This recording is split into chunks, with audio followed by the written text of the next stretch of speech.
Hey everyone, welcome back. So in this video, we'll be talking about few of the facts about MTech at IIT that are absolutely wrong. So in this video, I'll try to clear out everything so that you get a clear idea about what is exactly MTech at IIT means. First of all, अभी दिसंबर चल रहा है, तो दिसंबर का मतलब है दिसंबर की 1-2 के बाद आपके पास ऑलरेडी न्यूज़ आ जाएगा कि ये IIT का ये स्टूडेंट 4 करोड़ की पैकेज लगाया, वो IIT का वो स्टूडेंट 2 करोड़ से ज़्यादा पैकेज लगाया, 3 करोड़ से ज़्यादा पैकेज लगाया। तो आपके मन में ये सवाल आते हैं कि IIT का प्लेसमेंट का मतलब है आपको 1 करोड़ से ज़्यादा तो पैकेज डिफरेंटली लगेगा, फॉरेन प्लेसमेंट ऑफर आएगा and there will be 100% placement अगर आप IIT से हो, आप चाहे बीटेक हो, एमटेक हो, कोई भी डिग्री हो। This is absolutely false, this is a false assumption. ये अजम्पशन लेके अगर स्टूडेंट IIT में जाते हैं तो आपका डिप्रेशन पक्का है, क्योंकि अगर ये क्राइटेरिया आपके तरफ से फुलफिल नहीं हो पाए तो आप डिप्रेशन में ज़रूर जाओगे एंड आपका पढ़ाई भी नहीं होगा, आपका ठीक से प्लेसमेंट भी नहीं होगा। देखो सच्चाई क्या है, सच्चाई ये होता है कि IIT का 1 साल की अगर प्लेसमेंट जो बैठेगे प्लेसमेंट में, उसका BTech, MTech, BS, MS, dual degree, सब डिग्री मिला के अगर जितना नंबर ऑफ स्टूडेंट होता है उसका एक छोटा परसेंटेज ऑफ स्टूडेंट को 1 करोड़ से ज़्यादा पैकेज मिल सकता है एंड उसका भी एक छोटा परसेंटेज ऑफ लोगों को फॉरेन प्लेसमेंट ऑफर मिलता है, ठीक है। एंड ये परसेप्शन भी गलत है कि IIT में अगर हो तो मतलब 100% placement in all the batches, ऐसा बिल्कुल नहीं होता है। अगर आप कंप्यूटर साइंस पे हो तो भी कुछ IITs पे 100% प्लेसमेंट नहीं होता है, 1-2 स्टूडेंट रह जाता है क्योंकि उनका प्रिपरेशन बिल्कुल अच्छा नहीं है। इसीलिए तो इसका मतलब है अगर आपको IIT में प्लेसमेंट लेना है तो आपको पढ़ाई ज़रूर करना है एंड आपको CPI कलेक्ट करना भी ज़रूरी है, क्योंकि IIT में CPI यानी कि CGPA is a very good deciding factor, क्योंकि CGPA के बेसिस पे आपको इनिशियल शॉर्ट लिस्टिंग होता है। अगर कोई कंपनी चाहता है कि हम पहले टॉप 50 स्टूडेंट को शॉर्ट लिस्ट करेंगे तो किसके बेसिस पे करेंगे, दैट विल बी CGPA।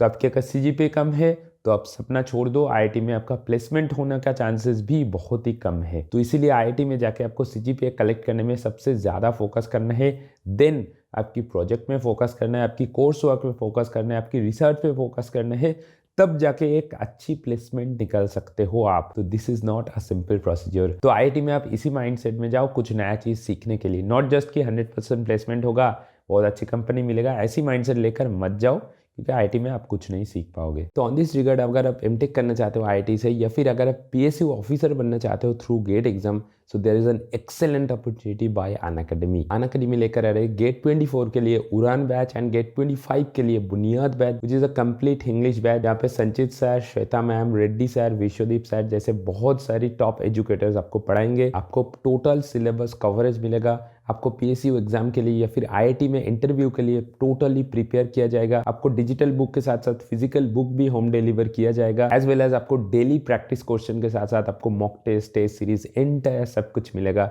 इसी बैच पर। तो अगर आप गेट 24 एंड 25 के लिए अर्ली स्टार्ट करना चाहते हो तो just use my code MANISHM10 to get up to 30% discount in your plus और आइकनिक सब्सक्रिप्शन, एंड उसके साथ भी 10% रेफरल डिस्काउंट भी मिलेगा अगर आप मेरा ये कोड यूज करोगे। उसके साथ the new vacancy for IRMS exam has been release by government, जहाँ पे सबका ड्रीम होता है इंडियन रेलवे पे एक अच्छी ऑफिसर बनने का। तो फॉर योर इन्फॉर्मेशन, IRMS में बैठने के लिए आपको पहले UPSC प्रीलिम क्लियर करना होगा। तो ये IRMS मेन एग्जाम आपकी इंजीनियरिंग सब्जेक्ट का एग्जाम होगा, जिसके लिए अनअकैडमी लेकर आ रहे हैं बहुत अच्छी एक प्रिपरेशन मटेरियल, जहाँ पे हम गेट की टॉप एजुकेटर्स एंड UPSC का टॉप एजुकेटर्स दोनों मिला के आपको पढ़ाएंगे। And also there is a great combo offer available that you can save up to 39%। आप अगर गेट एंड ESC के लिए इलेक्ट्रिकल और इलेक्ट्रॉनिक्स का स्टूडेंट हो एंड UPSC का जनरल पेपर, ये दोनों कॉम्बिनेशन आपको मिलेगा for both plus and iconic subscription, and इसमें भी आप 10% और सेव कर सकते हो अगर आप मेरा रेफरल कोड MANISHM10 यूज करोगे। तो hurry up, it's a limited period offer and with Unacademy let's crack it. The second thing is, लोगों का ये मानना है कि अगर आप मास्टर्स डिग्री पे जा रहे हो IIT पे या फिर कोई भी जगह पे, तो आपका नॉलेज एक छोटा सा स्पेशलाइजेशन पे चले जा रहे हैं, यानी कि आप सोच रहे हो आपका नॉलेज सिर्फ मशीन लर्निंग पे ही होगा या फिर आपका नॉलेज सिर्फ कंप्यूटर सिस्टम पे होगा, एल्गोरिथम पे होगा, उसके अलावा कोई भी जगह पे नहीं होगा। दिस इज ऑल्सो फॉल्स, क्योंकि एमटेक में आपको 7 से 8 डिफरेंट कोर्स करना होता है एंड कोर्सेज का एक बकेट क्राइटेरिया होता है कि एटलीस्ट एक कोर्स आपको थियोरेटिकल कंप्यूटर साइंस से लेना होता है, एटलीस्ट एक कोर्स आपको कंप्यूटर सिस्टम से लेना होता है, एंड एटलीस्ट एक कोर्स आपकी मशीन लर्निंग एंड AI से लेना होता है। तो ये बिल्कुल गलत है कि आप एक स्पेशलाइजेशन पे जा रहे हो। जनरल कंप्यूटर साइंस में अगर आप एमटेक करोगे तो आप हर एक स्पेशलाइजेशन को एक्सप्लोर करोगे, उसके बाद आपकी जो रिसर्च होगा, जो थीसिस होगा, उसमें आप एक स्पेशलाइजेशन चूज कर सकते हो, यानी कि मशीन लर्निंग हो सकता है, डीप लर्निंग हो सकता है, NLP हो सकता है, या फिर कंप्यूटर आर्किटेक्चर हो सकता है, ऑपरेटिंग सिस्टम हो सकता है, हार्डवेयर हो सकता है, नेटवर्किंग हो सकता है।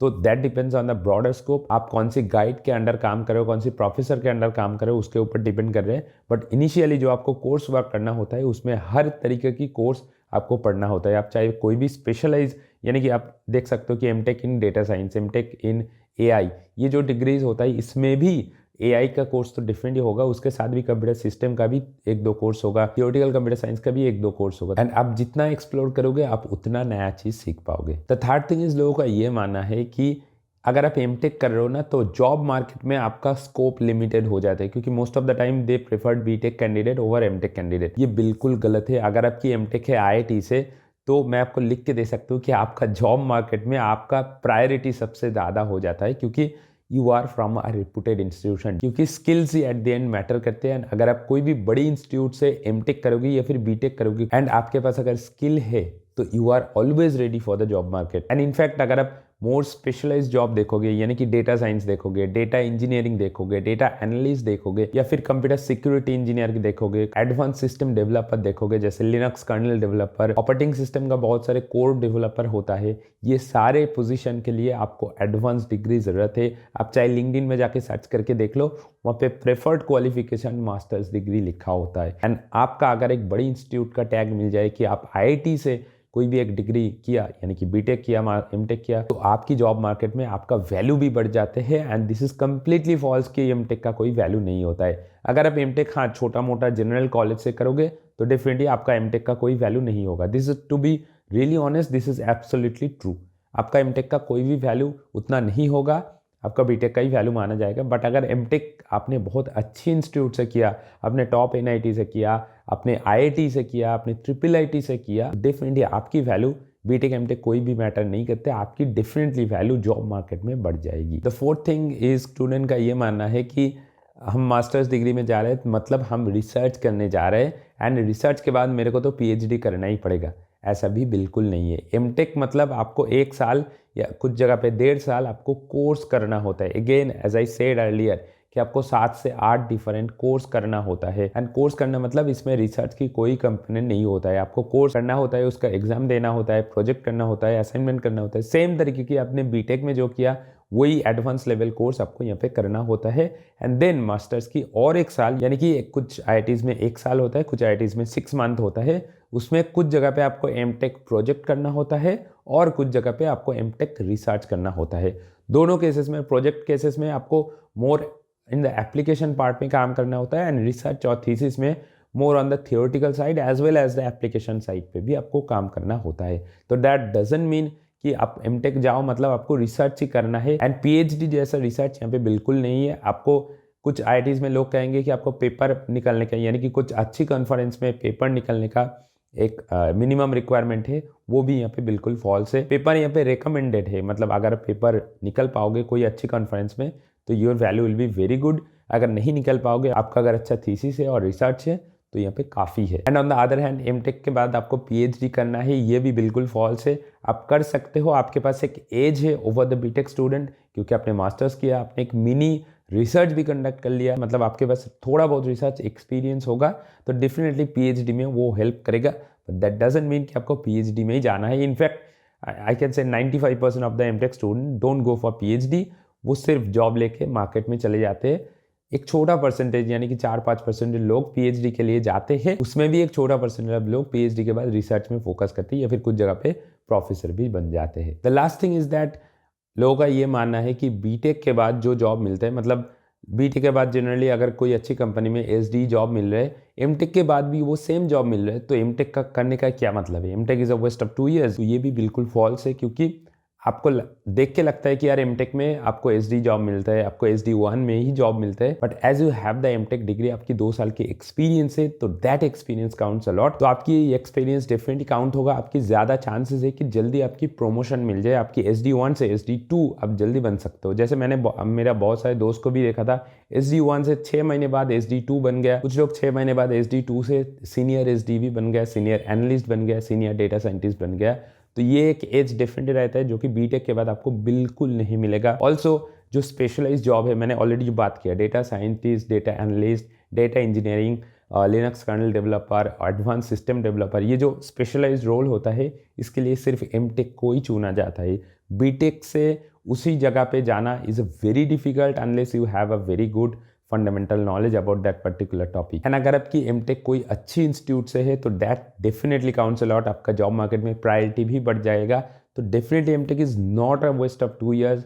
आपको अगर लगता है कि 2 साल आपके लिए वेस्ट है तो आप एमटेक में मत जाओ। आप जाके किसी को भी पूछ लो कि जो आईआईटी से है, जो अच्छी एनआईटी से है, जो टॉप ट्रिपल आईटी से एमटेक किया, कोई भी आपको ये नहीं बोलेगा कि MTech is a waste of 2 years, क्योंकि इसमें एक्सपीरियंस काउंट होता है। आप बहुत कुछ सीखोगे जो बीटेक में आपको सीखने का मौका भी नहीं मिला। अगर आप स्पेशली टियर 3 कॉलेज से हो तो ये आपकी बीटेक में सीखने का मौका भी नहीं मिलेगा जो आप एमटेक में एक अच्छे इंस्टीट्यूट में जाके सीख सकते हो। बस आई होप इससे आपको थोड़ा बहुत इन्फॉर्मेशन मिला कि what are true and what are false regarding MTech in IIT और in any other reputed institution in India। बस इसके बाद अगर आपकी कोई क्वेश्चन है तो please put it in the comment section and thanks for watching this video.